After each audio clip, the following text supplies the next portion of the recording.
What if I told you the book of Daniel contains one of the most chilling, mysterious and powerful visions of what happens after death, and that for centuries, many have overlooked it, ignored it, or chosen not to believe it?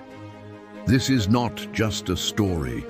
It is a prophecy, a revelation about the fate of humanity, written in a time of exile and persecution, preserved through fire and empire, and still echoing with terrifying clarity today. Stay with me, because what you are about to hear will challenge everything you think you know about life, death, and eternity. This is not philosophy. This is not myth. This is the book of Daniel, one of the oldest apocalyptic texts in the Bible, and inside it is the blueprint of what comes after your final breath. Let me take you back 2,500 years to ancient Babylon. Daniel was a young man taken captive when Jerusalem was destroyed. He lived under kings, empires, and lions' dens. But beyond all the stories you know about Daniel, there is something far more unsettling. Daniel had visions so disturbing that he fainted, fell sick, and trembled. These visions tore back the curtain between time and eternity, showing him things no human eye was meant to see. And in one of these visions lies the answer to the question every soul asks: what happens after death? In Daniel chapter 12, the prophet records these words: multitudes who sleep in the dust of the earth will awake, some to everlasting life, others to shame and everlasting contempt. Stop for a moment and let that sink in. Daniel speaks of two resurrections. Not everyone goes to the same place. Not everyone faces the same destiny. Death is not the end. It is a sleep, but that sleep will be broken. And when it is, humanity will be divided forever. Think about the language, sleep in the dust. For thousands of years, humanity has buried its dead, laying them in the earth. To Daniel, death is not annihilation. It is not the end of consciousness. It is a pause, a waiting, and then a great awakening. But here is the part that will shake you. The awakening is not the same for everyone. Some rise to glory, others rise to horror. Everlasting life, everlasting contempt. This is one of the earliest references in the Bible to the idea of eternal reward and eternal punishment. And it is found not in Revelation, not in the teachings of Jesus, but in the book of Daniel, written centuries before. Daniel saw what no one else had seen so clearly: the ultimate division of humanity after death. But what determines this destiny? Why do some rise to glory and others to shame? The answer lies in the hidden details of Daniel's prophecy. In verse 3, he says, "Those who are wise will shine like the brightness of the heavens, and those who lead many to righteousness, like the stars forever and ever." Did you catch that? The key is wisdom. The key is righteousness. Those who seek God's truth, who live in His light, who guide others toward it, they will shine like stars for eternity. And yet, Daniel was also told something terrifying. He was told to seal up the book, to close the words until the time of the end. Meaning, these truths about the afterlife were not for everyone to understand immediately. They were hidden, locked, waiting for the last days. Which raises a haunting question. Are we now living in the days when the seal has been broken? Think about it. Daniel lived centuries before Christ, before the resurrection, before the New Testament. And yet, in his vision, he saw the resurrection of the dead, the judgment of souls, the eternal division. He saw the final endgame of humanity. But the vision was so heavy, so overwhelming, that he himself could barely endure it. Now let's go deeper.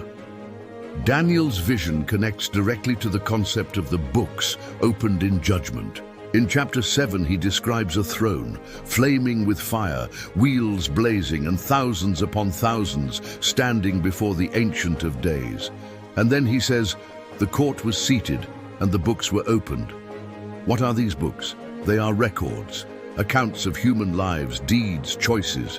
When death comes, it is not the end, it is the closing of your chapter.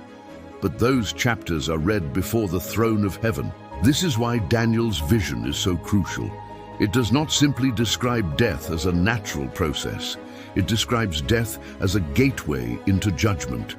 And the judgment leads to two roads: everlasting life or everlasting shame.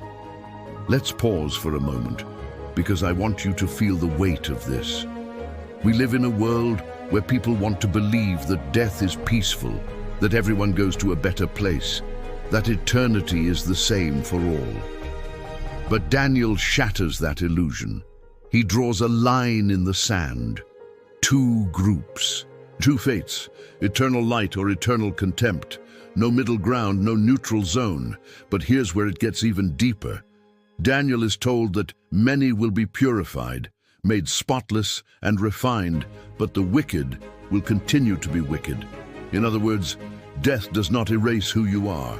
The character you form in life carries into eternity. You cannot live wickedly and expect to shine like a star, nor can you live faithfully and be forgotten. Death is not the great equalizer, it is the great revealer. And this ties directly to another haunting image Daniel gives us, the time of distress. In chapter 12 he says, "There will be a time of distress, such as has not happened from the beginning of nations until then."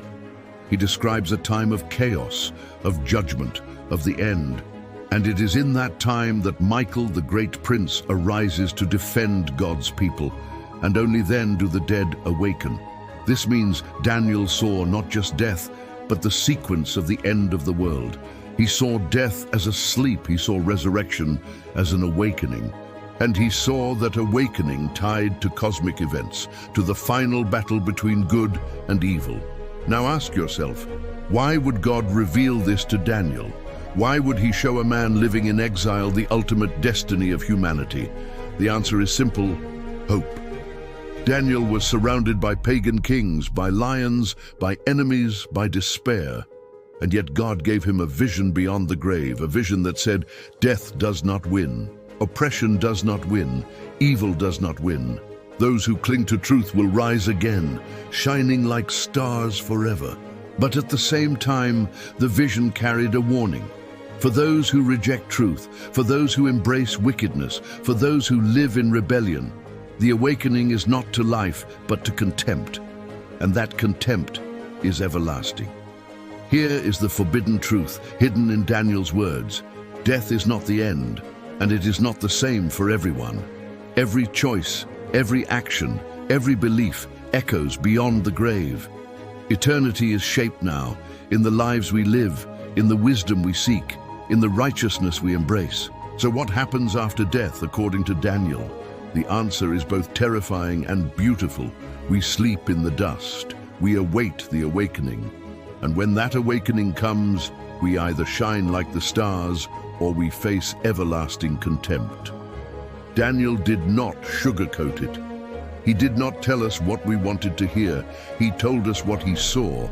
And what he saw is this: death is not a door to nothingness. It is a door to forever.